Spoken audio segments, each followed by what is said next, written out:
Irmão, o crente é o único que comemora quando é dependente. A gente está o tempo todo tentando ser independente, né? A gente está na terceira mensagem dessa série de mensagens, Amigos de Deus. Para você que está chegando agora, a gente começou na semana passada, no último domingo, uma série de mensagens sobre a vida de Abraão. E a gente está estudando a vida de Abraão ponto a ponto, percebendo e entendendo aquilo que Deus quis fazer através dele e fez através da vida dele, né, enquanto estava vivendo esse tempo. A gente fez um propósito de oração com Deus, de colocar o nome de 3 pessoas que a gente ama. 3 amigos, assim, 3 parentes, 3 sobrinhos, filhos, 3 pessoas que você ama e que hoje vive um tempo de afastamento do Senhor. Hoje vive um tempo distante dos caminhos do Senhor. E aí a gente está fazendo um momento de oração todos os dias por essas vidas até o último domingo desse mês. Se você não tem o papelzinho, no final você me lembra que a gente entrega. Alguém, por favor, localiza os papeizinhos aí para mim, para poder a gente entregar no final. Tá bom? E aí na semana passada a gente falou sobre o chamado de Abraão, sobre a vocação dele, sobre o primeiro encontro que ele teve com Deus. Na quinta-feira, a gente falou sobre a promessa que ele recebeu. A gente viu que a promessa era muito mais do que receber bens materiais. Quem estava aqui quinta-feira aí? Porque essa série de mensagens está sendo domingo e quinta. Então, se você é pastor, não posso vir na quinta, correria, minha rotina é muito pegada. Irmão, bota lá no canal no YouTube, não tem problema. Assiste junto com a gente, cultua junto com a gente, que já vai valer a pena. Creio eu que já vai valer a pena. E hoje eu quero falar com você sobre dependência. Quem estava aqui quinta, percebeu uma coisa. Abraão era alguém rico, amém? Amém? Tá me acompanhando aí? Me ajuda aí. Eu sei que eu tenho mania de amém, mas é porque eu sou um cara carente, assim, tipo assim. Preciso ver que o pessoal está prestando atenção, entendeu? Eu já expliquei para vocês, eu vou para a torcida do Flamengo, não vou para do Botafogo. Aí eu sinto falta, assim, do calor humano, sabe? Então é por causa disso. Abraão era alguém muito rico. Era alguém que tinha muitas posses. A gente viu na quinta-feira que depois de ser alguém rico, ele foi para o Egito. E quando voltou do Egito, ele voltou mais rico ainda. Então alguém que já era rico foi para o Egito, e quando saiu do Egito, voltou ainda mais rico. Só que isso é um problema. Isso foi um problema para Abraão, né? Para a gente é até difícil pensar que riqueza pode ser um problema, né? Mas em alguns momentos a gente não sabe lidar com a riqueza que Deus dá a gente. Em alguns momentos a gente não sabe lidar com as bênçãos que Deus deu a gente. E aí Abraão viveu uma realidade que eu até citei no domingo passado e eu quero te lembrar. Ele viveu uma realidade de confronto, porque ele era nômade. Ou seja, ele ia, usava os recursos naturais que tinham naquela terra e depois saía. Só que não, era muita gente. Pastor, muita gente quanto? Muita gente, ao ponto de terem 318 homens na casa de Abraão, na família de Abraão, que eram treinados só para a guerra. Ou seja, imagina um cara que tem um exército particular. Imagina alguém que tem 318 homens só treinando para a guerra. Os caras não eram pastor, era só para cuidar da guerra. Só para se tivesse algum problema, ele tinha um exército lá. 318. Vamos supor que esses homens eram casados, fossem casados. Vamos supor que eles tivessem pelo menos um filho, o que deveria ser até mais, na verdade, né? Mas vamos supor que eles tinham só um. A gente está falando de 1000 pessoas só para cuidar da guerra. Você está conseguindo entender qual é o tamanho da família de Abraão? Porque hoje fala família de Abraão, parece que é 3, 4 pessoas, né? Não, a gente está falando de 1000 pessoas só para guerra. 1000 pessoas só para guerra. Esse é o tipo de riqueza. Só que qual era o problema? Dá uma olhada aí em Gênesis capítulo 13, versos 5, 6 e 7. A gente vai estudar hoje. A gente vai transitar por Gênesis 13 e 14. A gente esteve lendo durante essa semana Gênesis 12.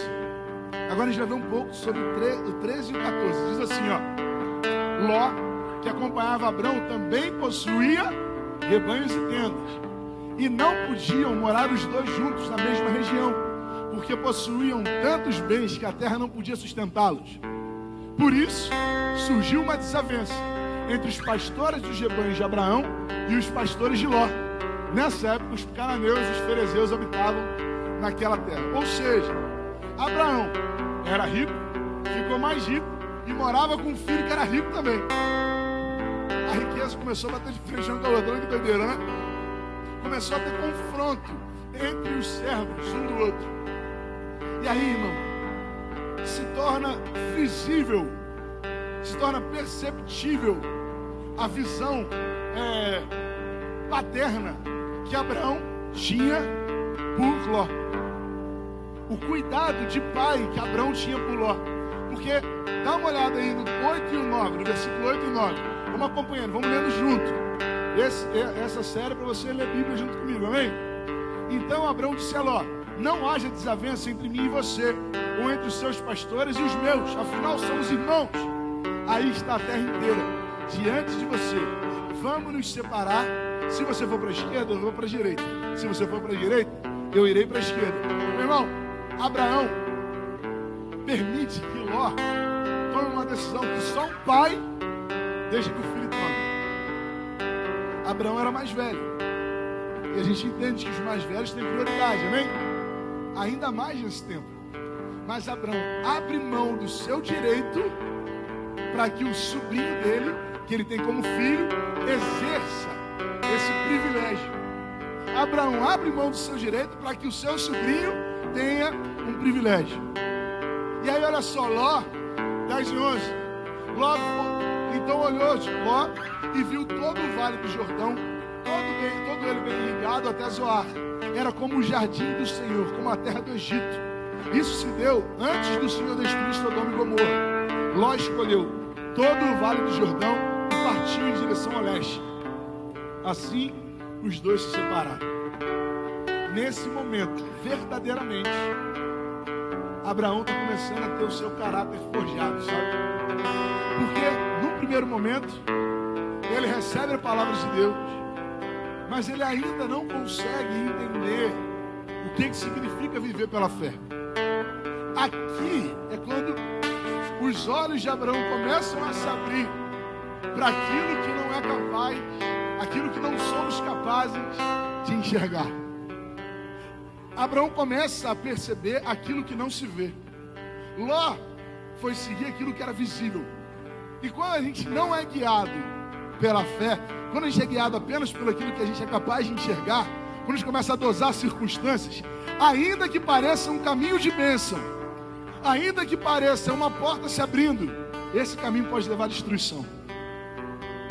Ainda que tudo pareça estar certo, quando nós somos guiados pelos olhos da fé, quando não somos guiados pelos olhos da fé, esse caminho leva à destruição. Ló estava rumando, estava sendo direcionado para Sodoma e Gomorra, enquanto Abraão toma um posicionamento de fé.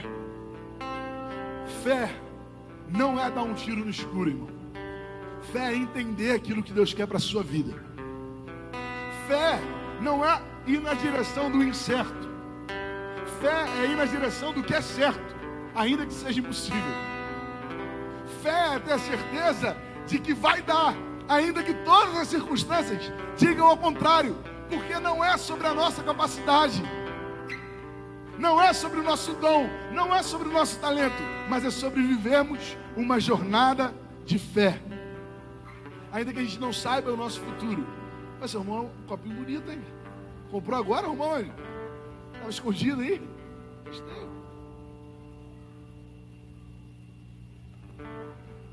Minha avó já foi embora no primeiro culto. Segunda-feira é o dia mundial de ficar rouco. Ló, Abraão, estava sendo guiado por aquilo que os nossos olhos não são capazes de ver. Foi guiado por misericórdia. Abraão foi guiado por compaixão. Abraão não foi guiado por interesse. Ele foi movido por fé e generosidade. Enquanto Ló ainda escolhe aquilo que era capaz de se ver. E aí isso trouxe alguns problemas para Ló. Um problema é um problema muito conhecido, que a gente ouve falar muito, tem até a musiquinha, né? Da mulher que virou estátua de sal, né? Eva que gosta de cantar essa música, não estou conseguindo lembrar agora. Aí, ó, tá vendo? Quem tem filho pequeno já sabe.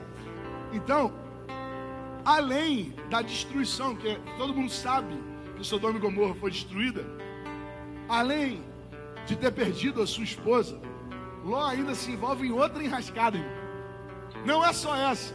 Ele conseguiu ser campeão, arrumou mais uma. Quer ver? Dá uma olhada aí comigo. Lá em Gênesis 14, do versículo 8 até o versículo 13.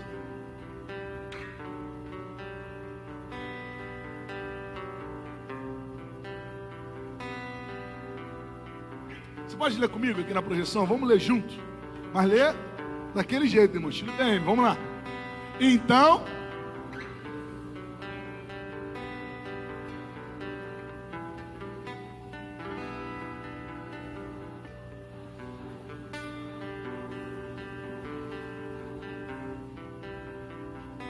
contra Quedorlaomer, rei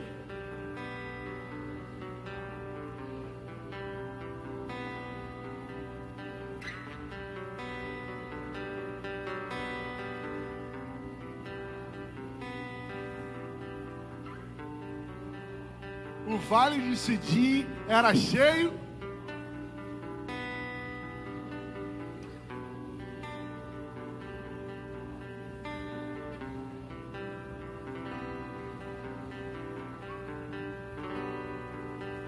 os vencedores saquearam todos os bens de Sodoma.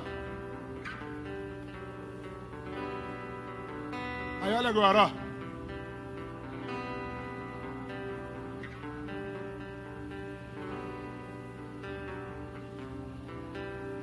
Versículo 13. Mas alguém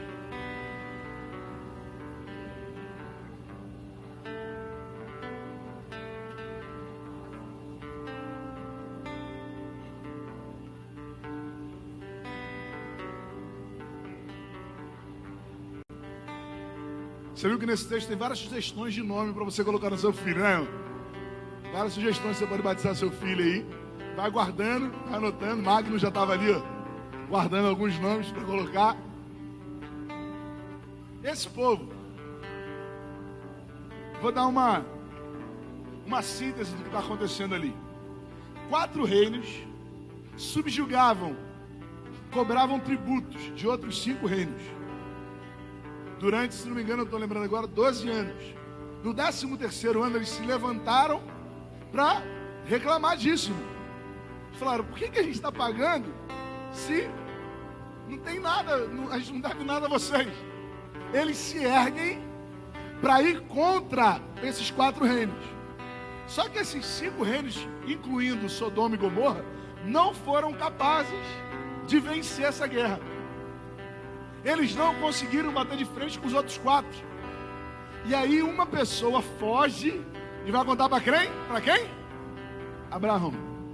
Sabe quando você era pequeno, deu aquele problema na escola e foram chamar seu pai? Alguém já viveu isso aí, não? Você arrumou aquela confusão, tomou uma coça e o pai ainda teve que ir lá dar uma bronca em você, alguém não? Foi lá, quebrou a janela do vizinho, irmão. Quebrou o telhado lá jogando bola. E aí foram lá chamar o seu pai. Esse era Abrão, que olhava para Ló como filho. Chega a notícia de que Ló tinha sido levado como escravo. Tinha sido levado como prisioneiro. E aí Abraão se levanta. E aí olha os versículos 14 e o 15. Olha o que a Bíblia fala. Dá uma olhada. Versículo 14 e 15 desse mesmo texto de Gênesis 14. Quando Abrão ouviu que seu parente fora levado prisioneiro, mandou convocar quem? Me ajuda, vai. Mandou convocar os 300. Lembra que eu falei lá no início? Abraão chegou e falou assim, chama o meu exército particular. 318 homens treinados. A gente fala muito dos 300 de Gideão, né? Mas esses daí são os 300 de Abraão, irmão. E eles são bravos, hein? Eles são bravos. nascidos em sua casa, e saiu em perseguição aos inimigos até Dan. Atacou durante a noite em grupos, e assim os derrotou, perseguindo-os até Obar, ao norte de Damasco. Irmão, você consegue entender a proporção dessa vitória aqui? Você consegue entender? É tipo o Fluminense ganhando o Flamengo, irmão. O pessoal estava doido para falar sobre futebol, né? É que eu não tenho acompanhado, irmão. Eu nem falo muito mais. Irmão, entenda o tamanho dessa vitória. 5 reinos não foram capazes de fazer aquilo que a família de Abraão fez. O exército de 5 reinos não conseguiram fazer aquilo que Abraão, com um pessoalzinho que tinha na casa dele lá, tudo pessoal que nasceu na casa dele, tudo viu as crianças crescerem. Sabe quando você olha e fala assim, rapaz, vi essa pessoa crescer? Era esse pessoal. Esse pessoal foi até lá e derrotou os 4 reinos que não foram destruídos, não foram vencidos por aqueles outros 5. Todo mundo celebrou, todo mundo achou que Abraão era um grande estrategista, menos uma pessoa, Abraão. Todo mundo achou que Abraão era um cara gigantesco militarmente, menos uma pessoa, porque essa pessoa sabia que não tinha sido provisão dele, mas tinha sido provisão do Senhor. Abraão sabia que não tinha sido fruto do seu próprio talento, mas tinha sido fruto da misericórdia do Senhor. Pastor, como assim? Por quê? Porque depois de uma vitória, irmão, 2 alternativas se apresentam para a gente. Ou uma alternativa de a gente achar que realmente foi fruto da nossa capacidade, ou a alternativa de a gente reconhecer quem verdadeiramente faz, quem verdadeiramente fala sim ou não. Logo depois de ter vivido essa vitória, Abraão vai até o encontro de um rei cananeu, que governava sobre uma cidade chamada Salém. Salém é o termo cananeu que significa paz. Por exemplo, tem um termo árabe que é salam. Quem já viu o clone aí lembra, né? Não é isso? Salam. Shalom. Quem já ouviu shalom? Dos judeus, né? Paz. Estou falando sobre paz. Inclusive, é um dos termos que compõe o nome da capital dos judeus. A capital de Israel. Qual é o nome da capital de Israel? Jerusalém. Esse rei cananeu governava sobre uma cidade de paz. E não era só isso. O seu nome também dizia muito sobre ele. O nome dele era Melquisedeque, que também é a junção de 2 palavras cananeias. A primeira, Melque significa rei, e Zadok, que significa justiça. Então olha só, irmão, olha diante de quem que Abraão está.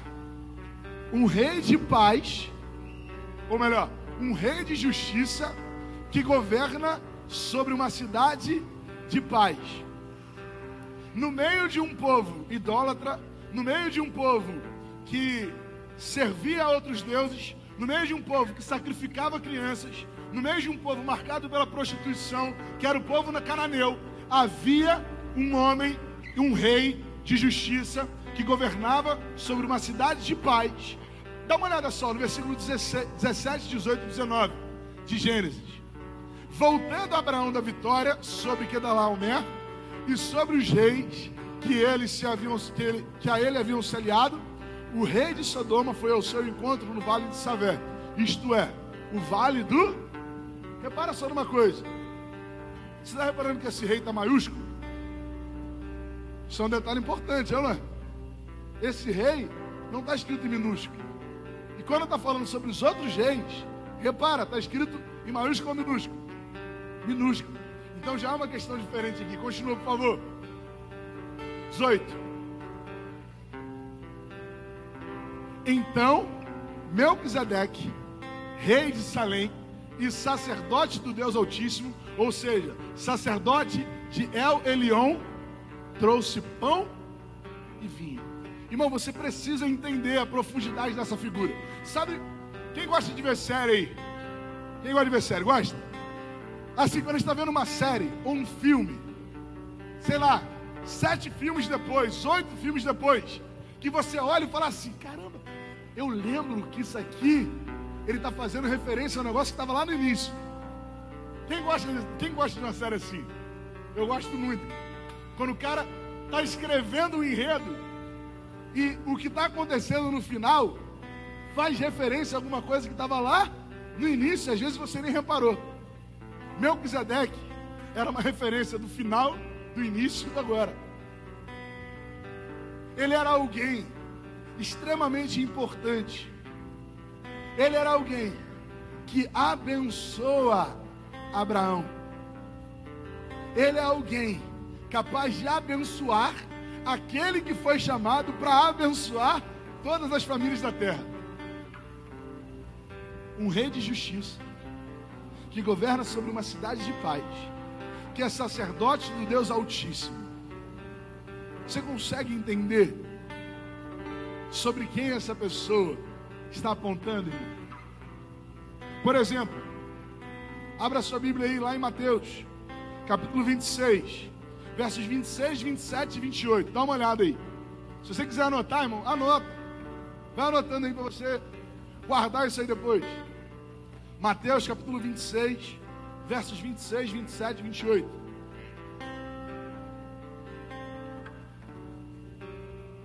Enquanto comiam, Jesus tomou o pão, deu graças, o partiu e disse, partiu e deu aos seus discípulos dizendo, tomem e comam, isto é o meu corpo.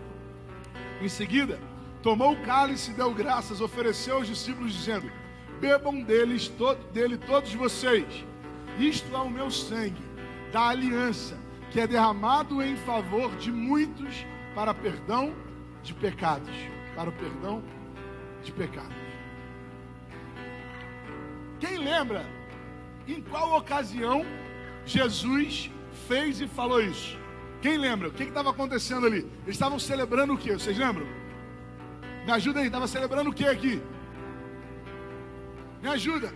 Qual era a ocasião? Qual festa estava acontecendo nesse tempo? A Páscoa. O último momento de celebração de Jesus com os seus discípulos, a Páscoa. E eles eram judeus, amém? Qual era a Páscoa judaica? Quando Moisés tirou o povo do Egito, o que ele ensinou? Vai lá, pega um cordeiro, poderia ter defeito o cordeiro? O cordeiro poderia ter defeito? Não. Pega um cordeiro sem defeito nenhum, você vai matar esse cordeiro, e você vai comer o cordeiro. Se a sua família não for capaz de comer o cordeiro inteiro, você vai chamar mais gente, chama seus vizinhos, chama seus amigos, mas esse cordeiro tem que acabar no dia de Páscoa. Alguém está vendo o cordeiro ali? Alguém está vendo Jesus cortando o cordeiro? Alguém está vendo Jesus comendo o cordeiro? Por quê, irmão? Por que Jesus não usou um cordeiro se ele era judeu? Porque aqueles homens também eram judeus. Eles sabiam tanto a tradição da Páscoa, quanto sabiam de um rei chamado Melquisedeque. Quando Jesus não dá o cordeiro, mas entrega o pão e o vinho, ele está falando assim, agora não é mais sobre o que Moisés fez. Agora não é um sacerdote ligado a Arão. Não é um sacerdote ligado ao cordeiro, porque eu sou o cordeiro. O cordeiro agora sou eu. Agora um sacerdote como Melquisedeque. Alguém que foi capaz de abençoar aqueles que abençoariam toda a terra. Alguém que é maior do que todas as coisas. Alguém que é digno de toda a honra. Alguém que realmente é aquele a quem nós podemos depender. Irmão, Melquisedeque falava sobre o próprio Cristo. Melquisedeque era a figura do próprio Jesus no Antigo Testamento. Pastor, você está falando heresia. Você está falando heresia, não estou não. Quem está falando isso não sou nem eu. Dá uma olhada só em Hebreus. No livro dos Hebreus, na carta aos Hebreus, na verdade, lá no capítulo 7, a partir do versículo 1.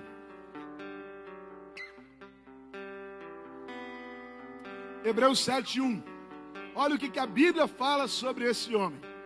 A Bíblia fala assim: esse Melquisedeque, rei de Salém e sacerdote do Deus Altíssimo, encontrou-se com Abraão quando este voltava depois de derrotar os reis e o abençoou. E Abraão lhe deu o dízimo de tudo. Em primeiro lugar, seu nome significa rei de justiça. Depois, rei de Salém, que quer dizer rei de paz. Sem pai, sem mãe, sem genealogia, sem princípio de dias, nem fim de vida, feito semelhante ao Filho de Deus, ele permanece sacerdote para sempre. Considerem a grandeza desse homem. Até mesmo o patriarca Abraão lhe deu o dízimo dos seus despojos. Meu irmão, Abraão sabia de quem ele dependia. Abraão sabia quem tinha dado a vitória a ele. Abraão sabia que os 318 homens nunca seriam capazes de derrotar 4 reinos. Mas ele também sabia o Deus que ele servia. Ele sabia que aquele que guerreia as nossas guerras é quem nos faz mais do que vencedores no Senhor. De quem você depende, irmão? Porque logo depois aparece uma outra figura. Um outro rei. Um outro rei se coloca diante de Abraão, lá em Gênesis 14. Volta para Gênesis 14 aí. No versículo 22 e 23. Abraão respondeu. Bota por favor do 21, Lilian, por favor. O rei de Sodoma disse a Abraão: dê-me as pessoas e podes ficar com os bens. É um bom negócio, não é? Depois de ter vencido a guerra, o rei de Sodoma decide dar um prêmio para Abraão. Ele fala assim: eu só quero as pessoas. O que for, o resto você pode levar tudo para você. Mas Abraão respondeu ao rei de Sodoma: de mãos levantadas ao Senhor, o Deus Altíssimo, Criador dos céus e da terra, juro que não aceitarei nada do que pertence a você, nem mesmo um cordão ou uma correia de sandália, para que você jamais venha dizer: eu enriqueci Abraão. Irmão, nós temos aceitado o favor das pessoas erradas. Nós temos aceitado benefícios que não nos acrescentam em nada, porque a gente está tentando dar um jeito para a promessa que Deus colocou no nosso coração, sem saber que só quem faz é Ele, irmão. Só quem pode agir é Ele. O rei de Sodoma abre uma porta. De repente, se a gente ouvisse, a gente fala assim: olha que bênção. É, não é? Olha que bênção. Uma porta se abrindo, está vindo uma pessoa para me abençoar. Tenha discernimento do Senhor, irmão. Tenha discernimento do Senhor. Abraão entrega o dízimo em sinal de gratidão, de dependência ao Senhor, mas não aceita os benefícios do rei, porque ele sabia quem tinha dado a vitória a ele. Meu irmão, eu queria muito que você saísse daqui respondendo essa pergunta: de quem você tem dependido? Você tem dependido da sua conta, do seu emprego, da sua estabilidade, dos seus patrões, de políticos? Você tem dependido do seu talento? Você tem dependido da sua visão? Não, irmão. Saia daqui sabendo que só existe uma pessoa que é capaz de nos sustentar. Só existe uma pessoa que é capaz de nos manter em pé. E essa pessoa é um rei de justiça, que governa sobre uma cidade de paz, sacerdote do Deus Altíssimo, que não tem início e nem fim, que não tem nem princípio e não tem final, porque Ele governa, cria e sustenta todas as coisas, irmão. É sobre esse Deus, que eu queria que você colocasse a sua esperança essa noite. Não é sobre o pastor Hugo, irmão. Não é sobre a Igreja Batista em Mutondo. Não é sobre homem algum. Mas é sobre aquele que nos traz esperança em meio ao caos. Aquele que nos sustenta.